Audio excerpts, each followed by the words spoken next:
hormones are often used as a bit of a scapegoat when it comes to trouble with losing weight, but really they're still a symptom. They're not the root of it all. And all the things that we've been talking about, like gut, inflammation, toxic load, these are all things that impact your hormones. So I find that if we can instead find out what's going on with those, then we can have a real positive impact on our hormones without actually needing to test the hormones.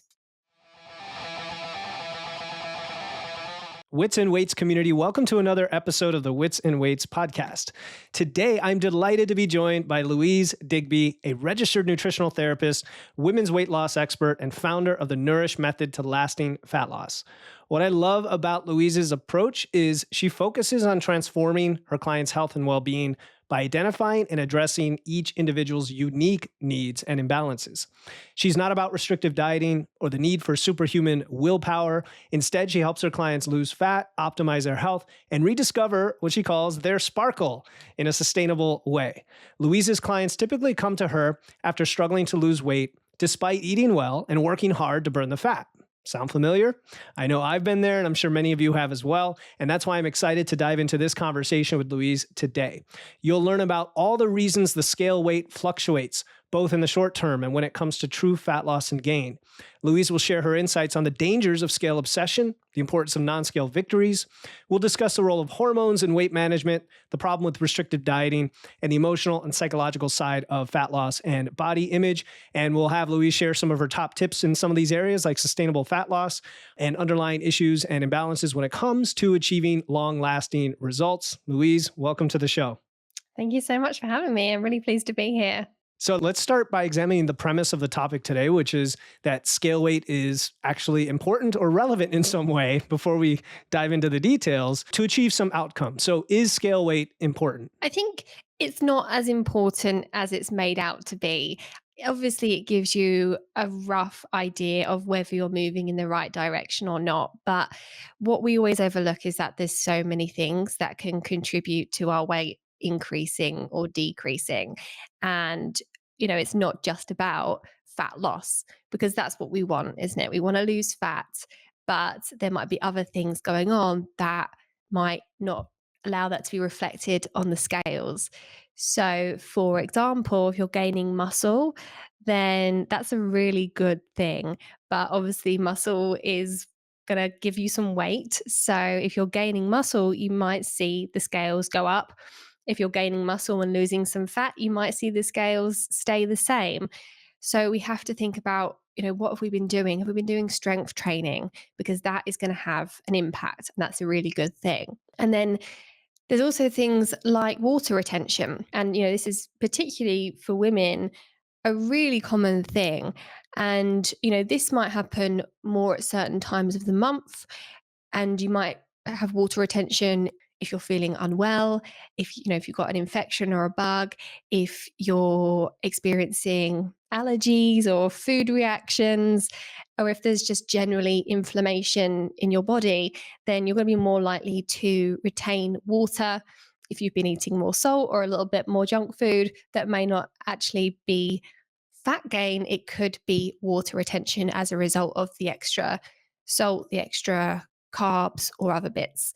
So that's something that can make the scales jump up really quickly. So when you feel like the scales have jumped up a few pounds overnight, it's almost certainly not fat. That's going to be water retention. So we also need to think about, well, how quickly are the scales moving? Because if it's moving very quickly, it's not fat that's going or off. Yeah. And then another thing that we need to think about is bowel movements. So if we are constipated and we've been constipated for a few days, then that's going to build up in your system, and that carries some weight. You could carry an extra kilogram or two in like fecal matter. So, if you're not having regular bowel movements, then that could be something that is causing the scales to stay the same or go up. And equally, if that corrects itself, then your weight will come down a little bit quicker. So I'd say those are probably some of the main things that can cause the scales to fluctuate. And then I also touched on it before, but it's really key. Menstrual cycles for women, it is so normal to gain a little bit of weight before your period to lose it again after your period. So I always think for women who are having a regular cycle, if you do want to weigh yourself, it's best to compare like for like in terms of at the same time of your cycle each month, because otherwise it's not really very comparable from week to week. All right. Yeah. No, I'm glad you already got into the list of the reasons the scale might go up. And I like how you said, let's use the rule of thumb of how quickly it is, right? Because if you freak out over a 2 pound jump, I mean, at least the way I like to put it is you'd have to overconsume by 7,000 calories to gain 2 pounds of fat. So let's be realistic about it. And really, it takes time for fat to change. So you mentioned muscle gain. Totally makes sense, right? Muscle is denser. You might be undergoing some body recomposition. That's one. I'm sure you see this as well. Like when you're trying to go through fat loss phase with somebody who's new to training, you might find that that reveals itself as what looks like a plateau, right? In reality, the waist size is going down, things like Mm. that. So I do want to talk about other non-scale measurements in a second, but let's go through the list here before just make sure we covered everything. You said water retention for hormone changes like your menstrual cycle, illness and allergies. I think that's really important to understand that something like an illness, something that's a change in your routine, could potentially cause your body to react in this way. More salt and junk food. I always tell people, they have that pizza and Chinese food and it's later in the evening, just watch out. Mm. You're going to gain like 3 pounds the next day and it's not fat. Yeah. Gut content, bowel movements. What about your gut health and inflammation? Those are two other things that come to mind. How can those affect your scale weight? Yeah, definitely. If you've got imbalances in your gut, in the bacteria or the yeast, then that's something that can contribute to inflammation in your body, can also contribute to water retention, and obviously can contribute to constipation as well. And those are all things that can contribute to kind of weight gain that isn't fat. So, yeah, certainly your gut health is a big factor. And then another one that I've just thought of is the glycogen stores in your muscle. So if you've done, some extended cardio and you've really burnt through the sugar stores in your muscle, then you're going to be a bit lighter because not only have you lost some of the sugar, but you're losing a lot of water that is stored with that. So water weight will go down as well. Reminds me, the time you weigh and the consistency you weigh is important too, right? Because you don't want to weigh yourself right after this super hard workout necessarily, when the next day you're weighing yourself and you're Hmm. at rest. Glycogen stores. Oh, and I guess the opposite is true as well, right? Let's say you have a really hard leg workout, are you going to draw in some extra muscle glycogen, or there's inflammatory response from the muscle adaptation overnight that helps you gain weight, right? Have you seen that, where after a really hard leg workout, the next day you might be a little bit heavier than another day? Yeah, that can definitely be the case. And I was talking to someone recently who is kind of like an expert in glycogen sort of area. And he was talking about how he actually looks at the scales to help him to see, what his glycogen stores are like and whether his body is Hmm. ready to do cardio or whether he needs to replenish his glycogen stores. And, that's for someone who is, knows that their weight is quite steady. But yeah, it just goes to show that, the scales mean a hell of a lot more than just how much fat you're gaining or losing. So true. And so that sounds like something a bodybuilder might do as well during Mm. prep, where they're using sodium and fluid to manipulate things. And that's the same thing that happens when somebody gets off of a diet, right? When they come back to maintenance, they're going to gain a couple pounds just from all that water coming in, the extra carbs, and so on. So, would you recommend? This is always a controversy, and I'll tell you what I do after you answer. But do you recommend weighing daily for people so that they understand their individual patterns and gather that level of precision, or is that too much for some people? I think it's a very individual thing. And I work with lots of women who benefit from really reducing how often they weigh themselves. And I think, particularly at the beginning of your weight loss journey, particularly when you're coming at it from a more holistic approach where you're not just starving yourself to weight loss, sometimes the progress can be slower at first, where you're working on optimizing your health so that you can lose weight in a healthy way. And I think because the progress can be a bit slower at first, that can be really demoralizing, and you can kind of overlook the real results that you're getting and other changes that might be happening in your body.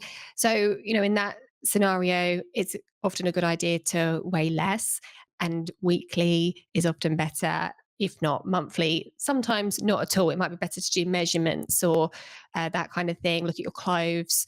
But then there are other people who find the scales really motivating, whether they've gained or not. Some people see that they've lost weight and that spurs them on. Other people, or that same type of person, might see that they've not lost weight, and then that might motivate them to refocus and change what they're doing. So if you're someone like that, then I think great, weigh yourself every day.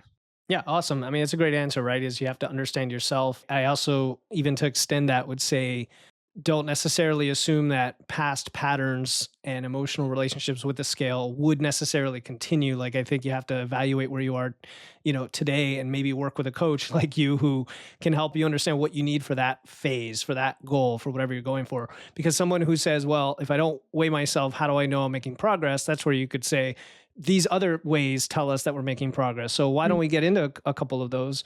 You mentioned something, but just let's start listing and going through so people understand. Hey, there's a holistic approach here we can say that helps us understand that we're making progress toward that goal.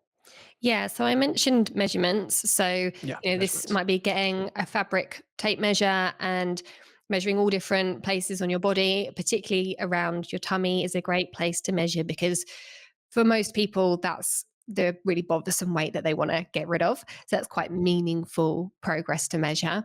And also, finding an item of clothing or a few items of clothing perhaps that you want to get into or that, kind of are a little bit tight, that can be a really nice way to see your progress because it's quite easy to see all over your body how things are changing if you do that. Some people do really well with taking photos and then comparing the photos, might be each week or each month.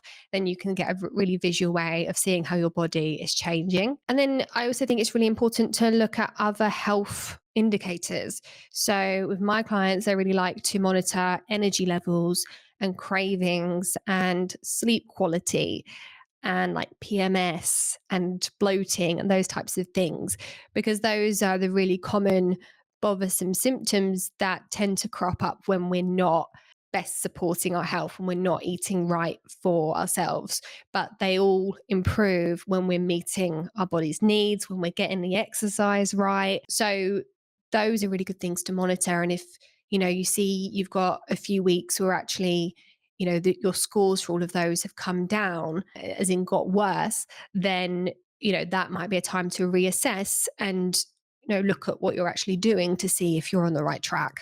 Yeah, exactly. So, I mean, scale weight is just this one tiny measurement in a sea of so much goodness here with, like you said, biofeedback, energy, sleep. You said bloating. I don't know if you mentioned hunger, but I mean, things like that, and the photos and the clothes, and it all comes together. And any one of those things I've seen with clients can be individually bothersome potentially if they've got some history, but when you start to put them together, I think that takes a little bit of the motion out when you start to correlate what's going on. I want to talk about the difference between weight loss and fat loss. And I know you talk about weight loss and weight management in your bio, and it's a very common term. I'm on this crusade to like use the term fat loss Yeah. almost exclusively. However, I do understand if you've got to lose 20 pounds of fat, you're going to probably lose some pounds of weight. Mhm. Fine, we get that. But what's the difference in your mind? How do you think of the messaging and communication of this topic and what we really should be focusing on here when it comes to our health and our aesthetics too? Yeah, you're definitely right that we should be talking about fat loss and not weight loss because, as we've said, you can lose a lot of fat but not see any real changes on the scales. So, talking about it in those terms, I think, is helpful. And, there are scales that you can get that will tell you, your fat percentage, your muscle percentage. And so, I think keep an eye on those is a good idea that they're not perfect and they are affected by time of day and hydration status and that sort of thing, but they can be a good way of getting a good measure of the real progress that you're making, because if you're losing muscle, then that's really not a good thing. We don't want that to be happening, because if you're losing muscle, you're losing metabolic rate. Your metabolic rate is going to be decreasing, going to be burning fewer calories at rest, and it's going to be more likely that you're going to regain fat when you go back to kind of eating a more normal diet.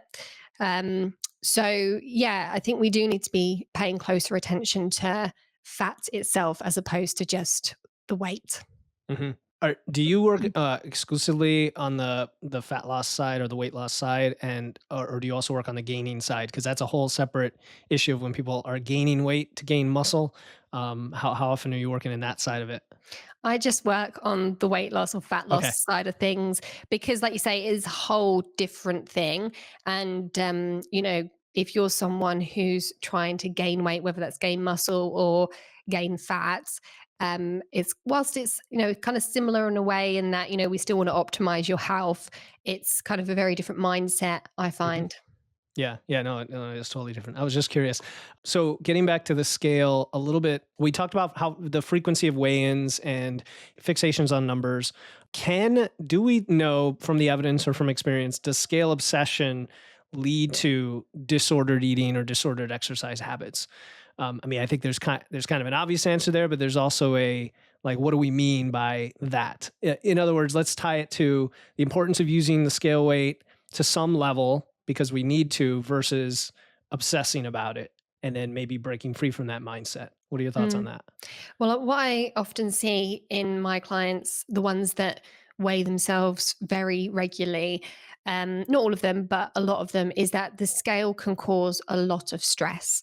And, that could be because the weight's going up, but they've been trying really, really hard.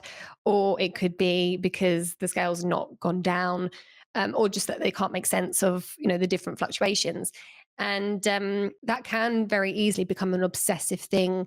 And then the stress that that causes you, I find for a lot of people, it makes it less likely that they're going to be consistent with their healthy habits because they feel like things aren't working, or because the stress of it all makes them want to comfort eat, or, do these kind of self sabotaging behaviors. So that's kind of a trend that I tend to see, which is why I often recommend to weigh a little bit less often, and focus more on those non-scale victories to keep yourself motivated. Because I think also, week by week, when you're going through a weight loss journey, the changes are so gradual that sometimes we can't actually really acknowledge that they're happening.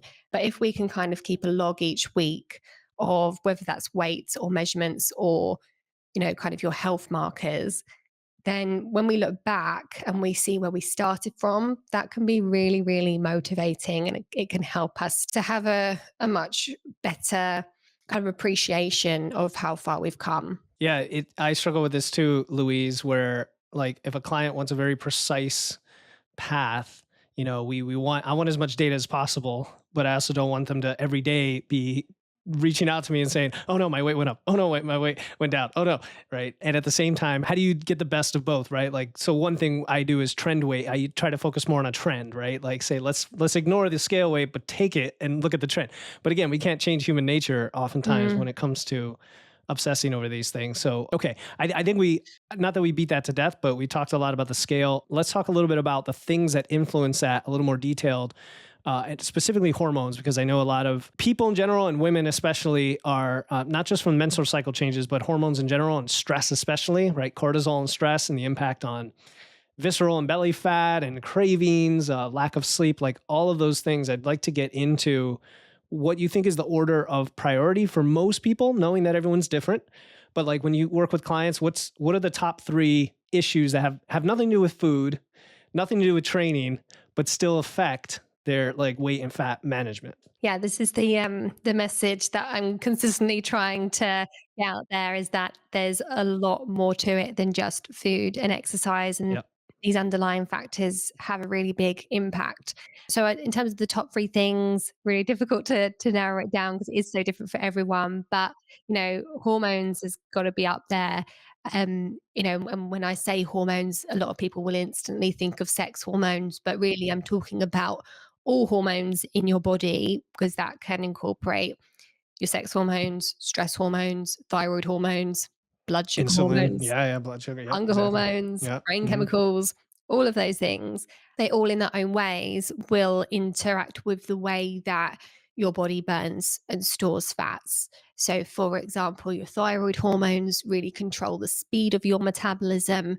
And, particularly in women, we see it all the time where thyroids are under functioning. The typical tests that you have done at your doctors are so basic, they don't detect most imbalances. But when you run just a slightly more detailed test, you can see that actually very often it's not functioning optimally, and that will have a really big impact on your progress. So, the thyroid's really important.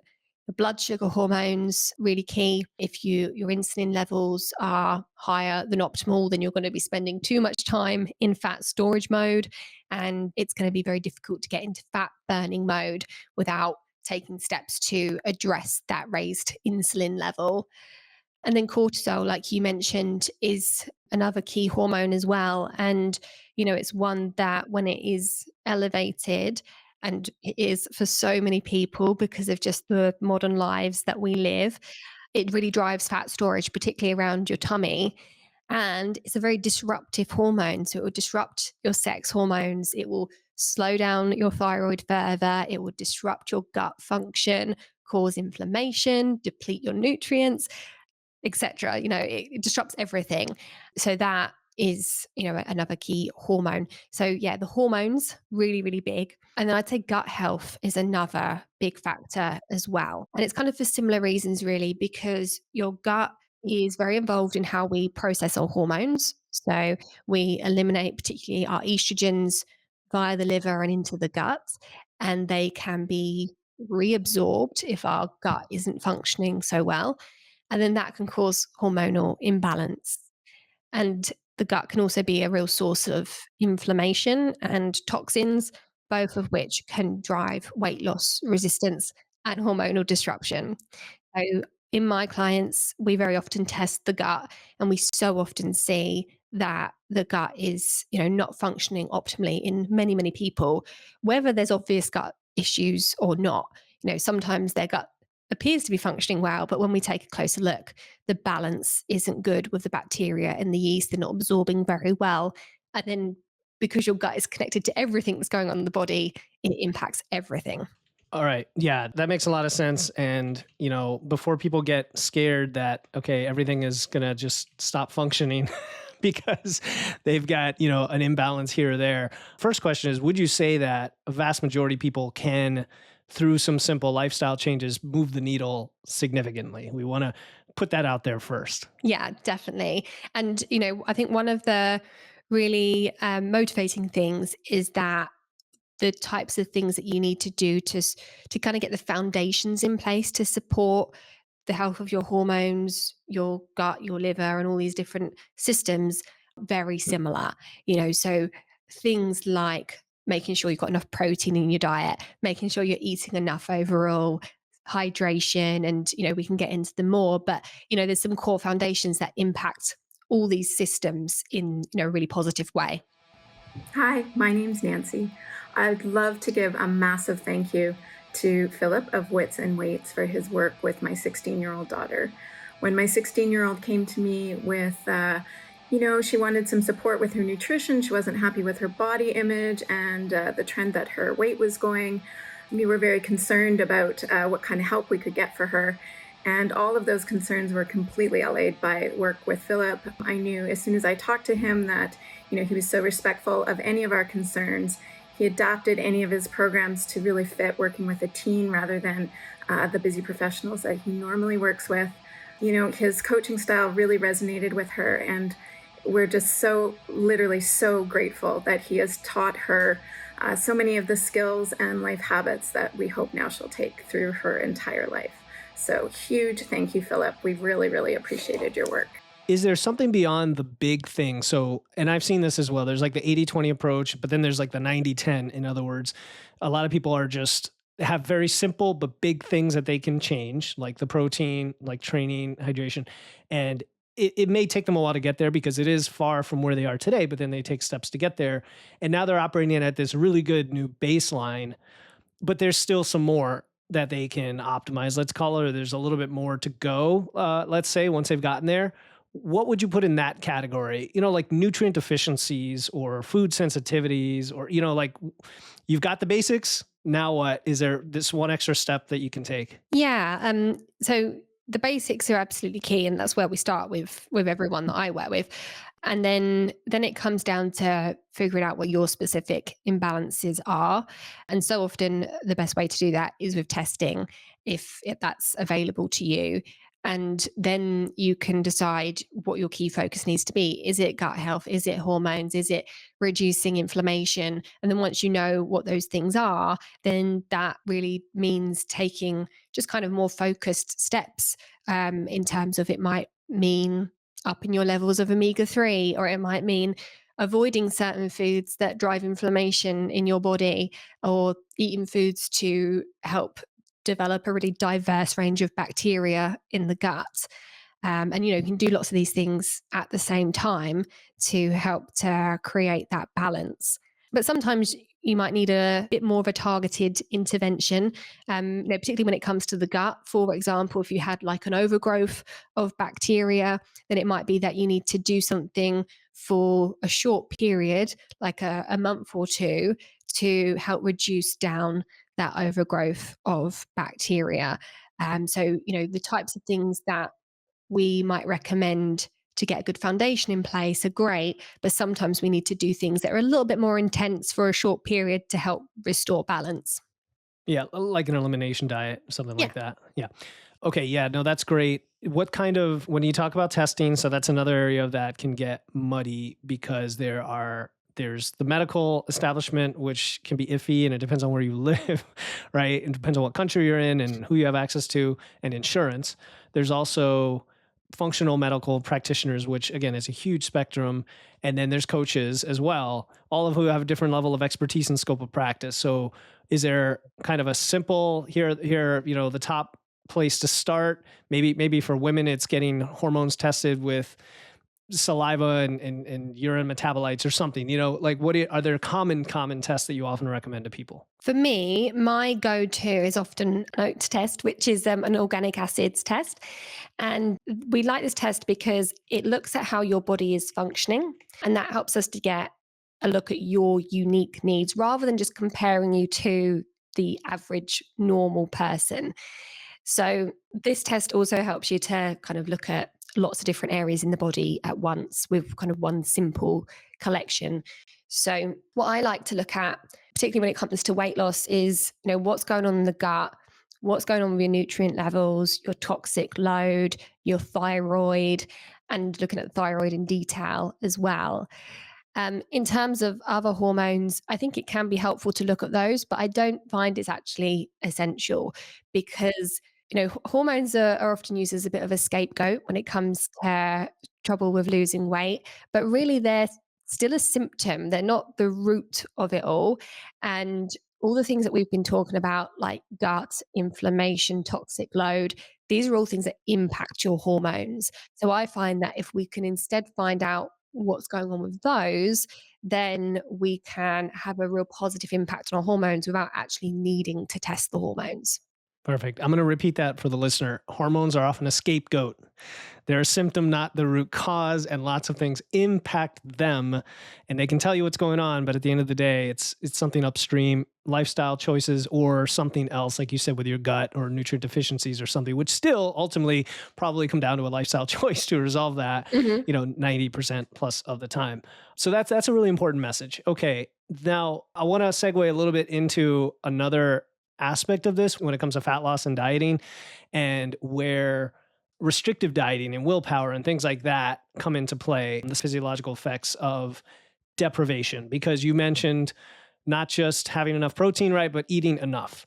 Mm. And yet I know you're working primarily on the fat loss side of the equation. So I suspect a majority of your clients are either at maintenance or kind of in a deficit because they're trying to get to that goal. Now you have, okay, let's not do it too extreme. Let's not do it too quickly and deal with all the other issues that can come up tied to the way they did it before, which might have been a diet or cutting Mm. carbs or something like that. So big topic, but go for it, Louise. I know you can handle it. Where to start? Yes. Yeah, so I think that where to start with all of that? We can talk about energy deficiency. I mean, you talked about eating enough. Yes. That Yeah, might be let's a good start place there. to start. Yeah. Yeah. So with so many of my clients, when they come to see me, they are not eating anywhere near enough. And whilst we do want to be in a calorie deficit, we don't need to be in a massive calorie deficit. And when we are in a significant calorie deficit consistently, it really sends a message to our body that there is a lack of food around. And, our bodies are really smart and adaptive, and they adapt to that low calorie intake. Or it might be if you're burning a lot of calories, your body will adapt to that high calorie expenditure. And the way that it adapts is it stops spending so much energy and calories on other functions in the body to conserve energy. So basically, we start burning fewer calories. So getting into a big calorie deficit, it kind of only works for so long, and it can set you up for rebound weight gain because our metabolism decreases as part of that process. And also because we tend to lose muscle when we're not eating enough. And that is going to reduce our metabolism, like I was saying before. So there's the kind of the physiological side of it. And then there's also the psychological side of that restriction. And for many people, when they do follow such a restrictive diet, it tends to lead to overeating or binging at certain points. And, particularly once the diet stops, it tends to be that there's a significant amount of overeating that goes on for a little while. And, that's kind of a mindset thing, I think. So for me, the approach that I prefer to take with my clients is to make sure that they're eating enough food so that the thyroid can function properly, so that they don't feel hungry, so that they can build muscle, and so that their mitochondria, where we actually make energy and burn fat, function properly.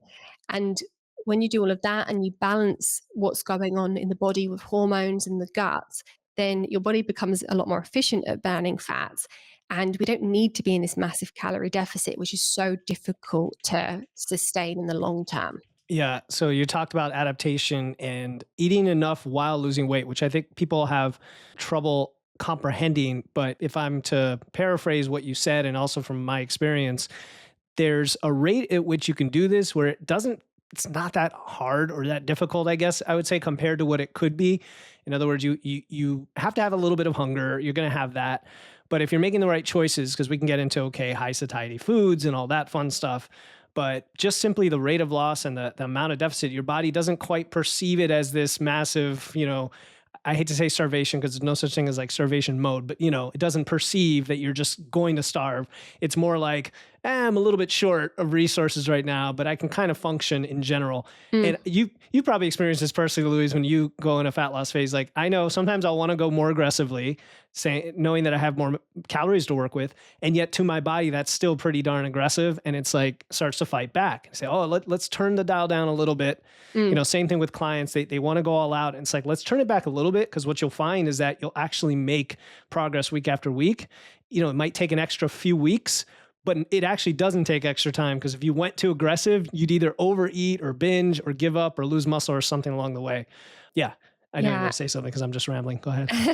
And well, I was going to say, to add to all of that, is that at the same time, it's quite stressful for your body to be in a significant calorie deficit. And, back when we were cavemen and there was a famine, our bodies had a self-preservation mechanism, which was to raise cortisol levels. And that helped us to get our muscle and break it down and turn that into sugar to give us fuel to keep going. So when we're not eating enough consistently, it drives up our cortisol levels, and that contributes to stubborn fat around your tummy, but it also contributes to muscle wasting, which, neither of those things are going to align with your weight loss goals. So it's, can take a little bit to get your head around it, but actually not eating enough can halt your weight loss progress. Yeah. Yeah, it's like the short game, or the long game is the short game, or whatever the phrase is, where like if you do it with some patience, it'll actually happen faster than if you try to rush it. Yeah. Mm-hmm. Yeah, no, I think that's great. We talk about metabolic adaptation all the time as well, and it's important how you separated a bit the hormonal impacts as well from just the rate of loss and the hunger and everything else, because it's almost like each thing stacks on the other, right? Like you said, Mm. cortisol goes up, so then your stress level goes up, so then you get hungrier, so then you don't sleep as much, so then, right? And it just Yeah. stacks, and it's like, it's more than just this equation, you know? Yeah, Yeah. definitely. Yeah. So we kind of talked about the emotional side of it a bit. I don't know if there's also emotional eating and that kind of aspect we want to touch on, because when we're in fat loss, even if, let's say somebody's working with you, Louise, as a coach, and you've kind of educated them on the types of foods that might serve them, more nutrient dense foods and high satiety foods. And I'm sure your philosophy is like, you still want to have things you enjoy and have some indulgences in there for your mental health. How do we still make sure not to fall into that old trap some people have of emotional eating and succumbing to that, knowing that we're also restricting in a way, right? Restricting in a way as we go through that fat loss phase. How do we balance all of that? Yeah, I think doing the mindset work is absolutely key. It's all well and good knowing what you need to do, but being able to implement that consistently is the most important thing. And in order to be able to be consistent, we need to address our mindset monkeys, as I like to call them.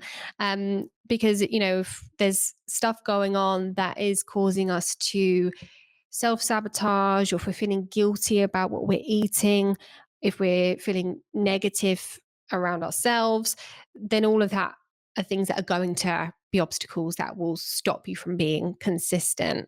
So I always think it's important to do some work around our relationship with food, how we think about food, because from a lot of diet clubs that most people that I work with have done at some point in their lives, they get taught that there's good and there's bad foods, and that if you eat good foods, then well done you. You're good. You're doing really well. If you eat bad foods, then shame on you. Your willpower's weak. You're weak, and that's kind of the message that is given, and it's just not true, and it's not helpful either. And the fact is that there is no good or bad foods, and all food is good. Even the foods that we might tend to think are bad, they still give us sustenance. They're still giving us something. And even the most nutritious food in the world, if that's all we had, then that's not going to be good for us either. So I try to get my clients thinking of foods in a bit of a different way, and kind of thinking about what that food is giving them in terms of nourishment, and kind of more on a scale of nourishing to really nourishing. So moving away from talking about and thinking about foods is good and bad. And also, along with that, try not to beat yourself up if you are, stepping off plan or eating something unplanned. Because again, it just doesn't help. What the research has shown is that people who feel guilty and beat themselves up after eating something quote unquote bad are more likely to go ahead and eat even more of it, because they're self-soothing that guilt they're experiencing, or that shame that they're experiencing. So if we can work on allowing ourselves to have some indulgences and give ourselves a little bit of leeway, and also just practice, when we do kind of fall off track, actually just practicing acknowledging that and accepting it and moving on, then that can make a world of difference with our progress. Yeah, I love it. I definitely the acceptance of the emotions and acknowledging and seeing them, as opposed to saying that we're going to be able to clamp them off or change them, is a very positive approach, as is self-compassion and giving yourself some room, grace, leeway, whatever. I do like the nourishment scale that you mentioned, because I often struggle with the messaging of when we talk about food, because again, there is no good or bad, like you said, but we still throw in words like healthy and fuel and nourishment. It's like, where do we use the language properly, right? To still, to take it away out of that moral decision that it used to be, and put it more in okay, this just aligns with some level of fuel and nourishment for me based on my goal now. And it could be just less nourishing or more nourishing. There's no like other side of the scale over here that's bad, right? Mm-hmm. Okay, so when it comes to emotional eating, I definitely get all of that. It's a process. There's mindset work required. What about the client you've worked with who maybe you've done some of that work and they go through a fat loss phase? Let's say they've lost, 15, 20 pounds, but they're still not where they want to be from how they look, their body image, right? Mm-hmm. How does, and they're kind of defeated in a way, even though they've made all this progress. How do you deal with that kind of situation? Or how does somebody listening do that for themselves? Yeah, I've definitely worked with women who have hit their goals, but not been happy with what they see in the mirror. And that can happen for a number of reasons. It could be loose skin. It could be because, particularly for women, when you lose weight, you tend to have a little bit more of wrinkles on your skin. And, some women that I've worked with have actually decided to regain a little bit of weight intentionally to kind of get to a better place. But ultimately, what we need to do is we need to practice and do the work so that we can love ourselves no matter what shape or size that we are. And part of that, I think, when we are approaching our weight loss journey, I think we need to come at it from a loving position as opposed to a loathing position. Losing the weight because we know that that is good for us physically, because it's going to enable us to be more active, do more with the family, whatever those motivation points are, rather than doing it because you hate yourself, because you think you'll love yourself when you're slimmer. And so, there's lots of things that you can do to help build up your body image. And things like, again, the language that we use when we think about ourselves or when we talk about ourselves, just practicing, not talking about ourselves in a negative way, and really thinking about and talking about ourselves in a way that you would a loved one or a friend or a child, just giving ourselves some compassion and being nice to ourselves. And that can take some real practice, because I catch myself doing it as well, where you can really berate yourself and put yourself down for not being able to do something that you thought you could do or be consistent with something. And again, it just doesn't help to be like that, to put yourself down like that. So if we can practice just being nicer to ourselves, then, it takes a little bit of time, but it turns into a habit. And then that just helps us to feel better about ourselves in time. It's funny because in my community, one of the most common way comments that I have to give people is not have to give people but that I give people is a reframing kind of reply. Like, let's reframe what you just said, right? Because like you said, not only do we have this negative self talk and we label and such, but we're doing it to ourselves, which should be the person we love the most in a way. And yet just asking yourself, would you say this to somebody else out loud? Probably a big no, like you would even recoil from it. So if we can kind Mm. of turn that around on ourselves and make it a habit with that reframing, I definitely love that. And even myself, since I've become a coach, it's every time I think of a I can't statement or I have to or an I am statement, it's like, no, these things aren't set in stone. How do we reframe that language? So Mm. really good advice. It's not easy, right, Louise? It's simple No. but not easy. We got to work on it, but it's good to hear that. We're getting close to wrapping up. Do you have like top 2 or 3 tips for when we talk about sustainable fat loss and the overall process? Something that everybody could benefit from, like what they might be principles that you have or actual like practices. Like, you mentioned protein, that could be on the list. I don't care. Mhm. What do you think is the top 3 things that would make a biggest impact to someone listening? I think, and I'm going to say it partly because we haven't really talked about it much, but also Mhm. because it's really important. Sleep. Make sure you're sleeping enough, because you can get your diet perfectly right. You can be doing all the stress management, all the right workouts. But if you're not sleeping, then all of the benefits that you get from that are going to be really limited. And also, you're going to feel rubbish. Your mood's going to be lower. Your cravings are going to be higher, and everything's just going to be harder. So, if we can prioritize getting enough sleep and good quality sleep as well, it will make a world of difference to how you feel in your progress. Sometimes I have clients come to me who say, Louise, I've not changed anything. I'm still, eating well, been trying really hard, but suddenly my weight loss has plateaued. Then when we start digging into things, we say, well, hang on a minute, you were sleeping 7, 8 hours a night, and over the past few weeks, you've only been getting 6 hours. So let's start there. And then when we address the sleep, suddenly things start moving in the right direction again. So yeah, sleep, massive. Sleep. And before we continue there, so just the recent issue of Body by Science, which is Dr. Bill Campbell's research review, he reviewed a study that just came out that took 2 groups and they put them in a sleep lab or no, one group in a sleep lab, and they had it do an experiment 2 different times for the same group. So they didn't have like, it was like a crossover study. And in one case, they got 8.5 hours of sleep. In another, they got 5.5, and they were on the exact same calorie intake, like totally controlled. And the group that had the 8.5 had much better improvement in body composition, right? So they actually built muscle and lost fat. And the sleep group only they didn't gain lean mass. They actually lost lean mass and they gained fat. It was the opposite, right? Just at the exact same calorie intake. So again, just to reinforce your point of how important sleep is. Yeah, because we've got to rest and have that recovery time in order to build the muscle and reap the benefits from the workouts that we're doing and all the repair that should be happening from all the good nutrition that you're putting in. So yeah, sleep, absolute top priority. Stress management is another really important one for very similar reasons to sleep. It kind of has a similar impact on your body as sleep deprivation does.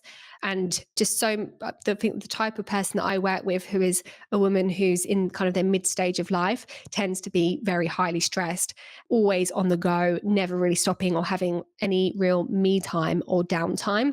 And so they spend all their time in fight or flight mode and never really get into the rest and digest mode, which we need to be in order to be able to burn fat and, repair and recover. So, I think focusing on some stress management techniques, obviously reducing stress where you can and helping, supporting your body to get into that rest and digest mode, through like deep breathing, meditation, cold showers, and many, many other things that you can do to help to stimulate that parasympathetic nervous system. What's your favorite stress management technique for you? I think just doing some deep belly breathing, because it takes a minute and you can just do it anywhere. You can be sitting in traffic, or you can be sitting at your desk, or just before you eat. And, there's research on it to show that it does lower your cortisol levels quite quickly and, change that nervous system pattern. And it has a significant impact if you can practice that regularly. Yeah, I know. I know there are probably apps for this. I wonder if there's got to be podcasts out there where they just take you through breathing techniques, right? Oh, I'm sure there probably is. Yeah. All right. What's the third one? Because we love lists. We're just going with 3, right? Yeah, I think I'd probably come back to protein, because if we're not getting enough protein in, then we're not going to be building muscle. We're not going to have the fuel we need to make our hormones and to repair our guts and support our immune system and so many other things. So protein is absolutely key. And, it's interesting because I see real mixed messages out there on social media, and I keep seeing more conventional doctors who are saying, kind of like trying to debunk the message of protein and trying to say that, protein isn't as important as everyone's making it out to be, but it really is important. And, you just see the difference. You probably see it in your own clients when you up the protein. If it's from quality sources, then the world of difference it makes to everything. Keeps you full, keeps you energized, stops the cravings, helps you sleep. And you could just go on and on with all the benefits of having enough protein. For sure, for sure. I can never end going on about protein because it is so important, like you said. And even, especially during fat loss, when it tends to need to be higher to preserve that muscle, you also get the benefits of it being higher, like you said, with satiety, energy, stuff like that. And it also tend to get you to eat more whole foods in general, because you're seeking out animal and plant sources that have the protein. What was I going to say about protein? I don't know, so I'm not going to worry about. Oh yeah, the low protein thing. Yeah, it's funny. I did an episode a while back called like the dangers of low protein for longevity, because that's the message they're pushing, is somehow lowering your protein helps you live longer. And when you dissect it, it's like rat studies, and there's so many things wrong with the methodology. And you're now killing all the benefits of having protein and building muscle. And that's going to kill you long before any of these other things get you to that like 90-year-old, Cool. All right. So I like to ask this of all guests, Louise, as we wrap up. Is there a question you wish I had asked? And if so, what's your answer? Good question. Is there a question? Covered a lot. I know we covered a lot. I can't think of anything. My mind's gone completely blank. It happens to me too when people throw that on me, and I think I would have known better by like trying to have one in my pocket. But we covered a lot of topics. I took you kind of around the whole circle of things. the idea of nourishing and adding in and supporting your body is so, so important. And I think we don't get enough messaging on the sleep and the stress and things like that you talked about, probably because they come across as like boring topics and, oh, here we go again, I need to do this. But we need to continue putting that message out there, and then also supporting people on easy ways to do that, because, so people don't have any excuses. Anyway, good stuff, Louise. Where can listeners learn more about you and your work? So my website is louisedigbynutrition.com, or you can connect with me on social media, Instagram, Facebook, TikTok, by searching at Louise Digby Nutrition. And then I also have a podcast, which is The Thriving Metabolism, and you can find that on any podcast platform. Awesome. Thriving Metabolism. Absolutely. I'll put your IG, I'll put your website in there. I think we have a masterclass that we want to send people to potentially there. So I'll put that in. And it's been a pleasure, Louise. It was a lot of fun. Time really flew by. A lot of great tips in here for the listener. And I thank you for coming on. Thank you so much for having me. Yeah, I feel like we really covered some important stuff today. For sure.